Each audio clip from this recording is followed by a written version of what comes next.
and they looked at a tomato and thought, yeah, that's pretty spot on.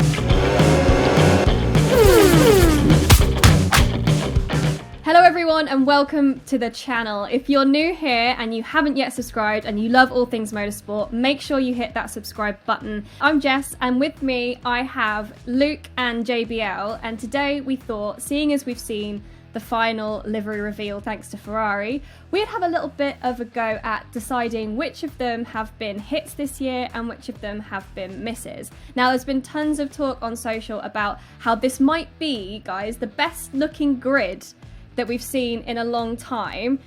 I think we should start at the very beginning with the first launch. What were your thoughts on McLaren, Luke? They've not had that design for very, very long, so it's still quite current. But yeah, I'm not really sure where to place this, because I wouldn't call it a miss, but I wouldn't exactly go for a strong hit either, because it didn't really sort of go whoa or anything like that, because it's basically last year's car. Well, first of all, I think you're both forgetting the crazy blue stripe at the front. That's new. And but from a sheer design standpoint, I really, really like it. As I'm sure we'll get into, there are teams that are doing something different that hasn't necessarily worked. So McLaren has stuck with what it knows. It's got a really nice livery, so I would happily put my hat in the ring and say hit. If we're going to have to put it in one or the other, I'm going to put it in hit. What about you, Luke? Yeah, I'd agree with that. Put it in hit? Okay, let's put McLaren. We're putting McLaren. You're our first hit. And I guess speaking of liveries that don't change, still makes me laugh each time we think, oh my gosh, we're going to get a camo bull, we're going to get some kind of weird shakedown livery. But every year I feel like we just get fooled by it. We want to see Red Bull do something really zany and really different, and ultimately they're never going to do that because they are Red Bull. Like they're literally a marketing company and they want to market their energy drink. But I would like to see something a little bit different, perhaps. Not just a removal of some Aston Martin logos and maybe making Honda a little bit bigger, because that's kind of all it felt like this year. Pardon the pun, I'll nail my colours to the mast and say it is a hit because, as Luke said, it's kind of a modern design classic, but it's on its last chance now, I think. Hit, but very close to the line, perhaps. So let's move on to sister team. I'm already going to say it's still a hit. I'm fully agreeing. I think this is a definite hit. Yeah, I would happily agree with that. And I actually, there was something really lovely and understated about their launch. The fact they just kind of put up a 2-minute video and we're like, here it is. Here's the car. I was kind of hoping, maybe Ferrari are going to, out-Ferrari themselves and do something like that again. But it was actually Alfa Romeo who pulled in the interpretive dancing. But moving through to the livery, as you mentioned, the red and white classic, I'm going to put it in hit. But what do you guys think? I wouldn't put it as sort of as good as the McLaren or the AlphaTauri, but yeah, I would put it in hit though. In an ideal world, the car would be that metallic red colour. That would just look phenomenal. But I appreciate that there's too much of a crossover with Ferrari, and they want to stand out on their own 2 feet a little bit, I guess. But I think this is the best version of that, so I would definitely say it's a hit. That's actually, that's quite a good point. We're going to put it in hit. Okay, then we had Mercedes. I don't know. I just felt it was a bit like, I was just very much like, I preferred the stars, bring back the stars, get rid of AMG. I would disagree, actually. I think this is a really cool car design. I think that, I really liked the stars that they had last year, and they've made a very good point, Mercedes, about saying the red star that they've got for Niki Lauda, that still is on the car, that's not been removed. On the whole, I would go for a hit for the Mercedes. I really do quite like this livery. If it was just black with just the teal, and they'd found a way to get the sponsors on board with, being white on black background, that would have been a phenomenal looking livery. But I think, there's just way too much going on, so I would say front hit, rear miss. Okay, I think half and half we're going to go with. The next two we're going to cover were probably the most eagerly anticipated launches of the year, but we'll start with the newly named Alpine. I genuinely have no words for this livery. The Alpine for me is just glorious. That's my take. What were your guys' thoughts when we saw it for the first time? Such a strong identity for the team to have very, very early on and sort of say, right, this is our colour, we are going to be the blue team, basically.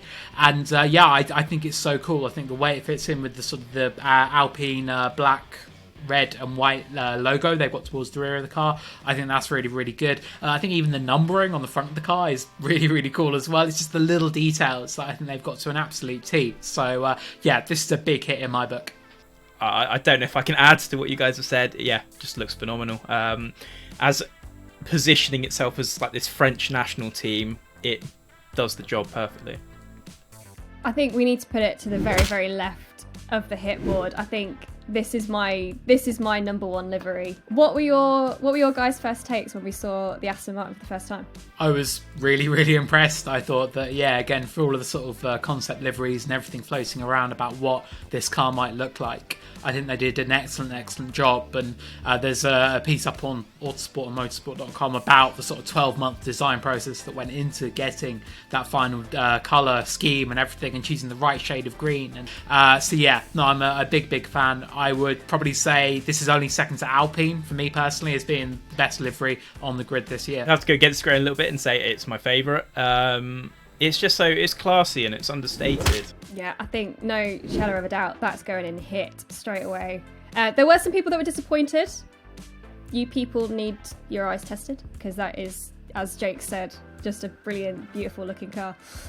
Right, now we're getting on to some interesting liveries now. Dare I talk about Haas? Because actually, Luke, you wrote an article about this not too long ago. The Haas livery is already under investigation. Is that right?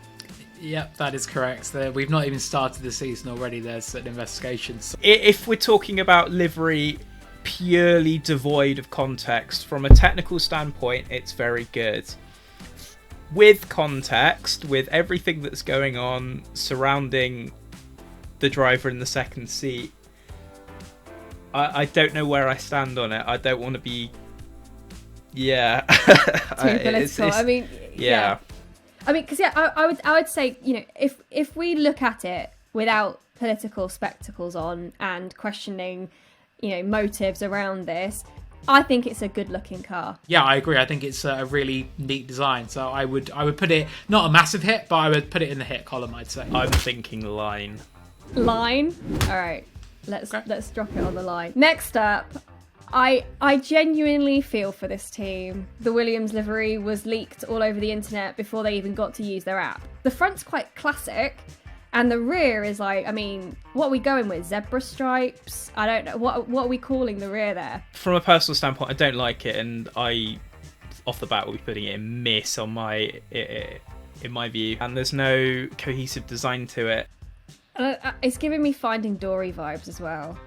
Like, is anybody else getting Finding Dory vibes? Big time. Yeah. I don't know. I think I agree that if you went sort of for one half or the other, and it would be maybe a bit out there, but I think we might be raging about it and be like, oh, this is fantastic, and say how much it will make Williams stand out and how much sponsors will be like, oh, I want to be on that car and stuff like that. But yeah, it's kind of a bit of a mishmash of everything. So I would agree with Jake. I think this is probably a miss, unfortunately, for Williams. I think it's going straight in the miss column. Right, and then we've got the most recent launch, which, again, was leaked. Thoughts? Why? I think that's probably my big question and what everyone wants to know. It's definitely got people talking, and I don't really understand why they've done it. I don't really know what livery designer or anyone like that would look at it and go, yeah, let's make that green, and sort of think top idea, because it just doesn't really fit at all. I don't get it. Okay, so what I assume is when McLaren switched to the papaya, Ferrari looked at that and gone, oh, they've done it the same colour as a fruit. And they looked at a tomato and thought, yeah, that's pretty spot on. My issue is that it's not really a livery at all. It's red, and then they've airbrushed some darker red at the back. So yeah, I think it's got to be a miss. This was a big step for Ferrari, and it just hasn't landed for me at all, even though it is, in theory, a nice idea.